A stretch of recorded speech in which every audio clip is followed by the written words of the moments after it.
ချက်ကိုရေးဆွဲကြမယ်ငါကစောက်တက်ဆိုရင်မင်းကသိရင်ဖြစ်နေရှင်းစက်မယ်ဝေးဘွားချိန်ကိုဝမ်းနေမနေနဲ့တနေ့တော့ငါတို့ညီကြမှာပဲသစ္စာတရားကိုကျူးတုပ်ပြီးတော့လုံသားထဲမှာသောက်ခတ်ထားတယ်နေဝေးလို့သွေးပြီးသွားမယ်ခုစက်ကပုံငါအတွက်မှားတယ်ငါပြိုးတဲ့ပန်းလေးတွေးဖို့ငါကိုယ်တိုင်ပဲနဲ့ရှိုက်ချင်တယ်သူ့ပေမဲ့ငါကပန်းပြသမားပါပန်းချက်ပိုင်ရှင်မဟုတ်ပါဘူးထိုးချက်ကြောင့်နေမိပါတွေမုန်းနိုင်သေးတယ်ငါစစ်တပ်သူတို့မဟုတ်ဘူးမျိုးမဆိုင်ဘူးရှိသမှာပဲကျိုးသွဲစရာမရှိတဲ့ရုပ်တွေကျိုးပြတ်လို့မျိုးဖြစ်နေနေပဲကညမဆိုလေထိုးပြီးနေတွက်စုတဲ့ရအောင်ယူမယ်မကူပါနဲ့နေကိုရင်ငါလည်းထိုးချင်တာတယ်ဒီဆိုင်ဝဲကြီးထိုးကြလို့ငါ့ကိုမုံမသွားပါနဲ့တော့တန်ရိုးတွေပြတ်ဖို့မလွယ်ဘူးစက်ကတိုင်းရဲ့သက်ရှူတော့ဘူးနဲ့တဲ့တိုင်းဒီသက်မှုကဒီသက်ချင်းရဲ့တိတ်လေးတွေပဲငကန်းကြောက်လမ်းလျှောက်သူမျိုးတောင်းနေမှုတွေရှိနေရှိမယ်ဟိုဝေကပန်းလေးတဲ့ဝင်ကိုသာနန်းချိုက်ဖို့ခွန်အားမရှိသူငါချက်လည်းရဲ့နဲ့သောတော့ခဲ့ရ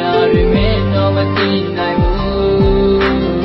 မမီရဲ့ပန်းကိုမနာမီရဲ့သူကသိရှိတဲ့ပန်းကိုမနာမီရဲ့